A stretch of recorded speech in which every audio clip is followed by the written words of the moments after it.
ಇದು ಸುಳ್ಳಲ್ಲ. ಇದು ನೋಡಿ, ಇದು ಸ್ವಲ್ಪ ಅಲ್ಲ ನಂಗೆ ಗೊತ್ತೈತಿ ಮನ್ಸಿಲ್ಲ, ಅವ್ರಿಗೆ ಕಾಲು ನೋವು ಅಂತ ಹೇಳಿ ಅಷ್ಟೇ. ಅಲ್ಲ ಅಂತ ಭಾವಚಿತ್ರದಲ್ಲಿ ಯಾಕೆ ತಂದಿಯೋ ನೀನು? ಅಲ್ಲ ನಂಗೆ ಕೊಟ್ಟ ಮೇಲೆ ನಾನೆಂತ ಸಾಯಿಲ್ಲ. ಮದುವೆ ಕುರಿತಾಗಿ ರಾಜ್ಕುಮಾರ್ ಭಾವಚಿತ್ರವನ್ನು ತರಬೇಕು ಅಂತ ಹೋದವಲ್ವೇನೋ? ಹೌದೌದು ತಂದ್ಯಾ? ಇದು ನೋಡಿ ಹುಡುಗ ನೋಡಿ, ಕಳಿಂಗದ ಕಾಳಿಂಗ, ಕಳಿಂಗದ ಕಾಳಿಂಗ. ವಯಸ್ಸಾದ ಕಾಣ್ತಾ ಉಂಟು. ಇವನ ನೋಡಿ ವಯಸ್ಸಾದ ಕಾಣ್ತದೆ. ಇವ್ರ ವಿಷಯ ಗೊತ್ತಿಲ್ಲ.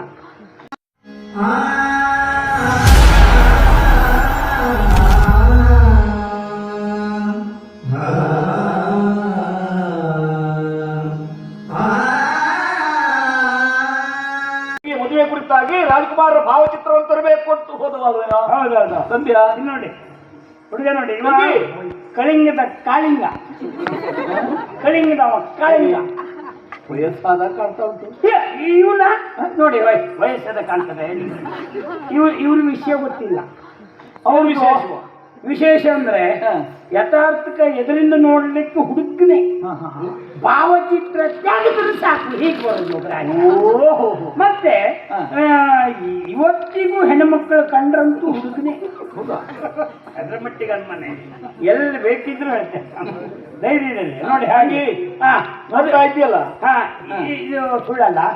ಇದು ನೋಡಿ, ಇದು ಸ್ವಲ್ಪ ಅಲ್ಲ ನಂಗೆ ಗೊತ್ತೈತಿ ಮನ್ಸಿಲ್ಲ, ಅವ್ರಿಗೆ ಕಾಲು ನೋವು ಅಂತ ಹೇಳಿ ಅಷ್ಟೇ. ಅಲ್ಲ ಅಂತ ಭಾವಚಿತ್ರದಲ್ಲಿ ಯಾಕೆ ತಂದಿಯೋ ನೀನು? ಅಲ್ಲ ನಂಗೆ ಕೊಟ್ಟ ಮೇಲೆ ನಾನೆಂತ ಸಾಯಿಲ್ಲ.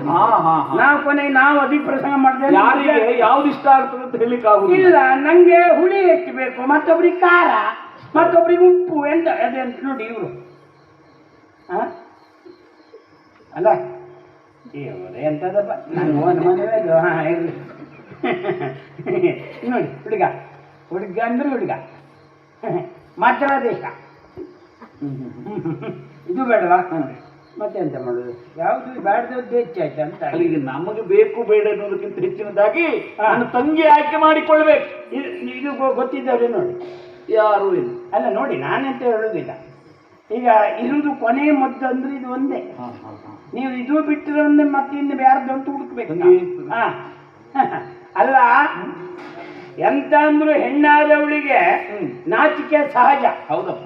ಹಾಗಾಗಿ ನೋಡಿದ್ರು ಅವರು ಯಾವುದು ಸರಿ ಹೇಳುವುದಿಲ್ಲ. ನಾವು ಮತ್ತೆ ಕೂತು ವಿಚಾರ ಮಾಡಿ ನೀವು ಅವನ ಬಗ್ಗೆ ಸರಿ ತಿಳ್ಕೊಂಡು ಆಮೇಲೆ ತೀರ್ಮಾನಕ್ಕೆ ಬನ್ನಿ. ಆಗ್ಲಿ ಹಾಗೆ ಮಾಡು. ಅಲ್ಲದೆ ಹೋದ್ರೆ ಇನ್ನೂ ಅನೇಕರು ಇದ್ದಾರಲ್ಲ. ತಗೋಬ. ಅಯ್ಯೋ ಸಂಪೂರ್ಣ ಹೊಣೆಗಾರಿಕೆ ನಿನಗೆ.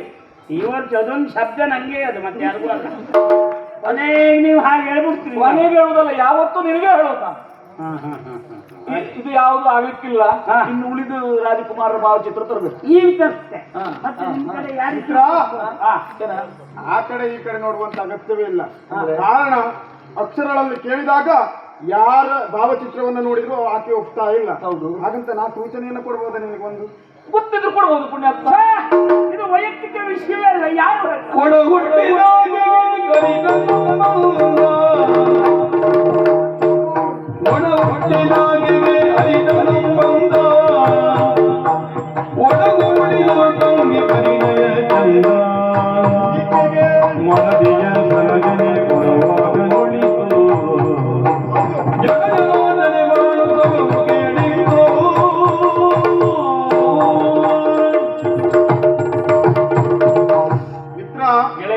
ಈಗಾಗಲೇ ಅಕ್ಷರಗಳಿಗೆ ಅನೇಕ ಭಾವಚಿತ್ರವನ್ನ ತೋರಿಸಿದವನಿದ್ದಿ. ಹೌದು. ಯಾರನ್ನೂ ಒಪ್ತಾ ಇಲ್ಲ.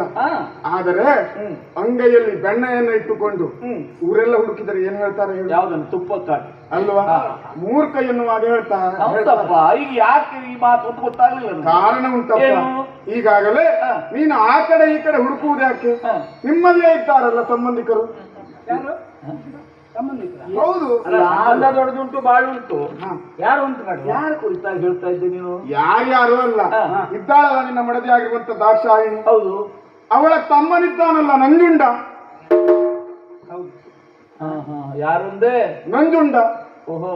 ಅವಳಿಗೆ ತಕ್ಕುದಾದ ವರನಾಗ್ತಾನೆ. ಹೆಸರಿನಲ್ಲೇ ಅಷ್ಟು ಉಂಟು. ಪುಣ್ಯಾತ್ಮ ನಂಜುಂಡ ಏನು ಎಷ್ಟು ಎನ್ನುವುದನ್ನು ನಾನು ತಿಳಿದಿದ್ದೇನೆ. ಹಾ ಹಾಗಾಗಿ ಆ ಸಂಬಂಧ ಬೇಡ ಅಂತ ನಿಲ್ತಾ ಇದ್ದೀನಿ.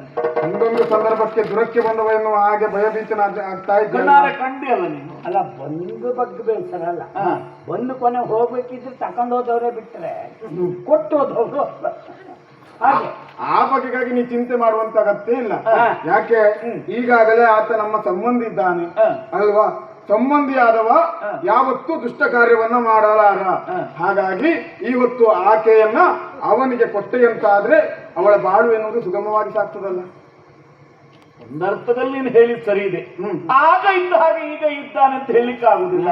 ಅದರಲ್ಲೂ ಅಕ್ಕನನ್ನ ಮದುವೆ ಮಾಡಿ ಕೊಟ್ಟಿದ್ದಾನೆ. ಹೌದು, ಸಂಬಂಧಿಯಾಗಿದ್ದಾನೆ. ಸರಿ ಆದ್ರೂ ಆಗ್ಬಹುದು ಅನ್ನುವ ನೆಲೆಯಲ್ಲಿ ಖಂಡಿತ ಇನ್ನೂ ಒಂದು ಅವಕಾಶ ಉಂಟು. ಏನು ಗೊತ್ತಾ? ಏನು? ನನ್ನ ತಂಗಿಯನ್ನ ಯಾರಿಗೆ ನಾನು ಮದುವೆ ಮಾಡಿ ಕೊಡ್ತೇನೋ ಶಂಕರಪುರವನ್ನ ಅವರಿಗೆ ಬಿಟ್ಟು ಕೊಡ್ತೇನೆ. ಆ ನಾಡನ್ನೇ ಬಿಟ್ಟು ಕೊಡ್ತೀನಿ, ಬಿಟ್ಟು ಕೊಡ್ತೇನೆ ಅಂದ್ಮೇಲೆ ಮತ್ತೆ ಎಂತ? ಅವನನ್ನು ಸರಿ ಮಾಡುವ ಹೊಣೆಗಾರಿಕೆ ನಮ್ಗೆ ಇರ್ತದಲ್ಲ. ಅವನ ಆ ಬದಿಗೆ ಹೋಗುದೇ ಬಿಡುದು ಬೇಡ, ಈ ಬದಿಗೆ ಇಟ್ಕೊ. ಆ ನೆಲೆಯಲ್ಲಿ ಮದುವೆ ವ್ಯವಸ್ಥೆ, ಮದುವೆ ಸಿದ್ಧತೆಯೇ ಆಗುವುದು. ನಾನು